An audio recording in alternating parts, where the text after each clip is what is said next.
rainfall this evening can lead to some isolated flooding. I'll break down all the details coming up in your 5 for 6 forecast. Right now on News Channel 6 at 7, SLED is investigating an officer-involved shooting in Aiken County. A live report on what we know so far as your news starts now. Live from Television Park, this is WJBF News Channel 6 at 7. Good evening, everyone. You're watching News Channel 6 at 7. I'm Dee Griffin. Thanks so much for joining us. We began with a developing story out of Aiken County that we have been following all evening. A deputy-involved shooting after a suspect got into a fight with an Aiken County deputy. That shooting happened just before 2:30 this afternoon at J.D. Lever Elementary School. That's near the intersection of U.S. Highway 1 and Beaver Dam Road. News Channel 6's Isabella Moody is live at that intersection tonight with the latest on this breaking news. And Isabella, you're learning new information tonight. Yes, Steve, the incident happened just after 2 in the area of the Aiken RV Park and the J.D. Lever Elementary School. The sheriff's office responded to calls of a suspect acting erratically. The suspect and deputies got into an altercation, resulting in one deputy being injured and the suspect shot. The deputy is in stable condition at the hospital. The suspect is also hospitalized. No word yet on his condition. The spokesperson for Aiken County Schools says J.D. Lever was placed on a hard lockdown during the incident. But once that lockdown was lifted, all students were dismissed without incident. Nobody at the school was injured. During their interaction with the suspect, he became combative and started fighting with deputies. And as a result of that altercation with deputies, I have one deputy that's injured. And the suspect was shot. So we do have an officer involved shooting.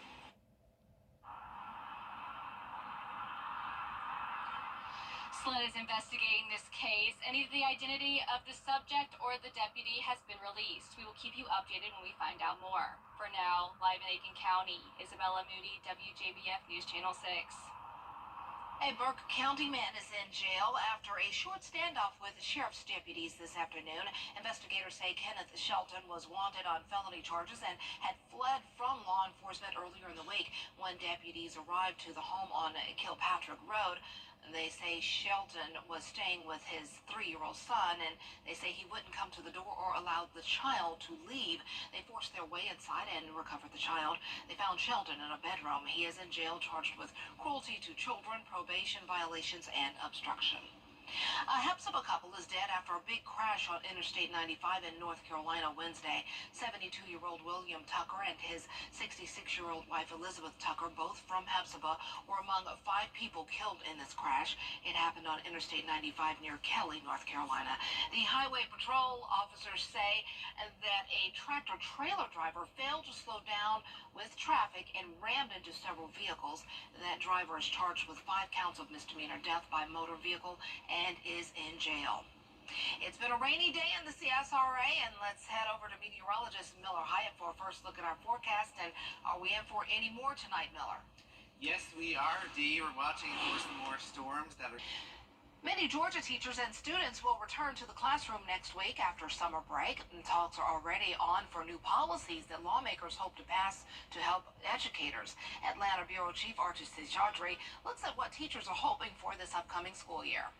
Many teachers say they've noticed an increase in mental health challenges and behavioral problems, especially when students return after a long break. Part of that is the increase in social media use, particularly at younger and younger ages. Cyberbullying is obviously a big concern.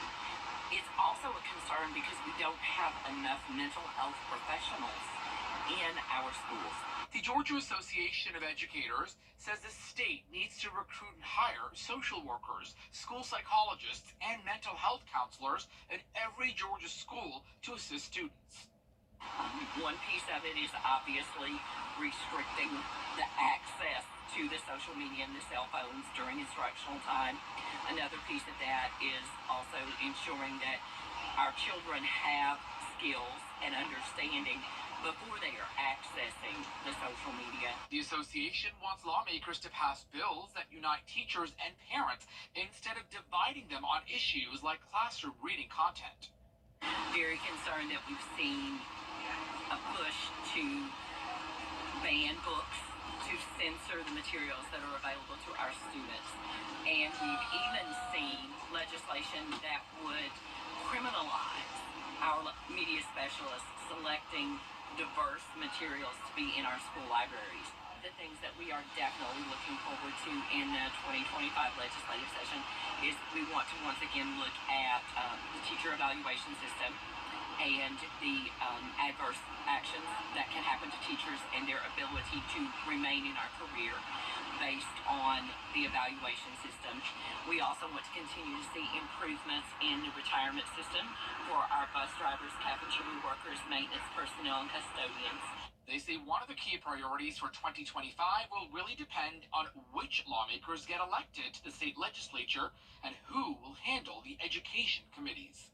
Reporting in Atlanta, Archit Seshadri, Atlanta Bureau Chief.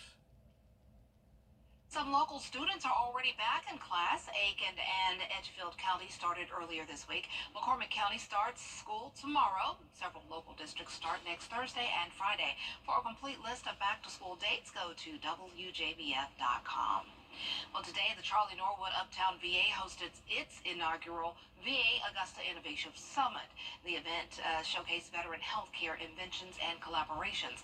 These glasses are called Xander glasses. They allow people with severe hearing loss to understand speech in real time. Glasses use speech to text to allow the hearing impaired to know what is being said around them. It's just one invention featured at the summit that will help local veterans.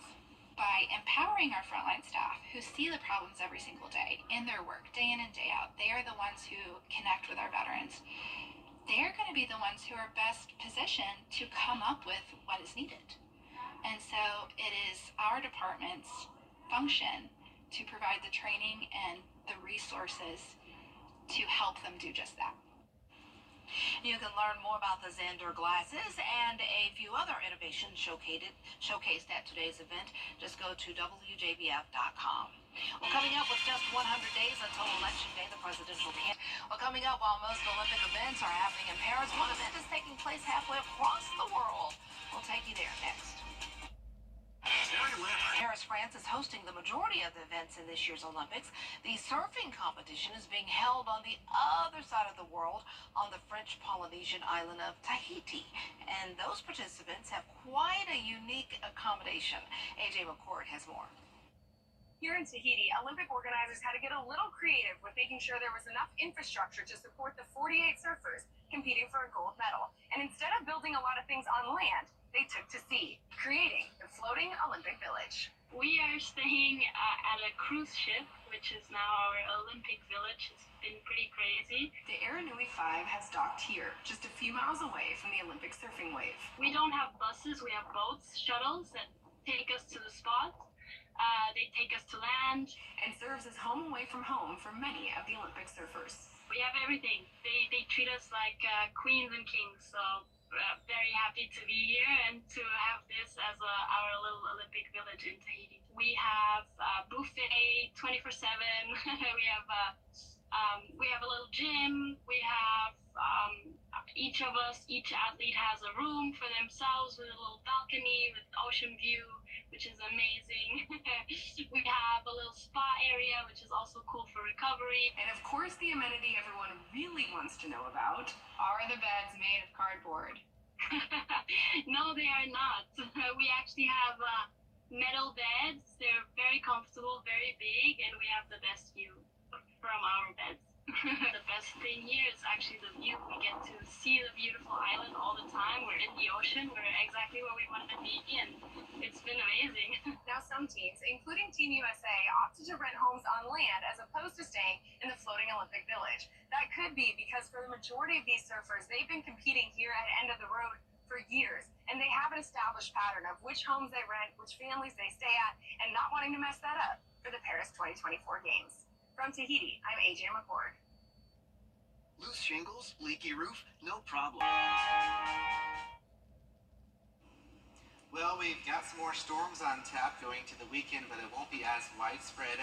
Only about a 40% chance on Saturday, 20% chance on Sunday. Temperatures around the 90-degree mark. We're now past the hottest time of the year on average. This week was, in fact, the hottest time of the year. So after today, we're going to start to cool down on average. So that's good news. Oh, well, that is good. We've made it over the hump. Yes, we made it. All right. Thanks so much for joining us. We'll see you again at 10 on MeTV. We're always with you at WJBF.com. Entertainment Tonight is next.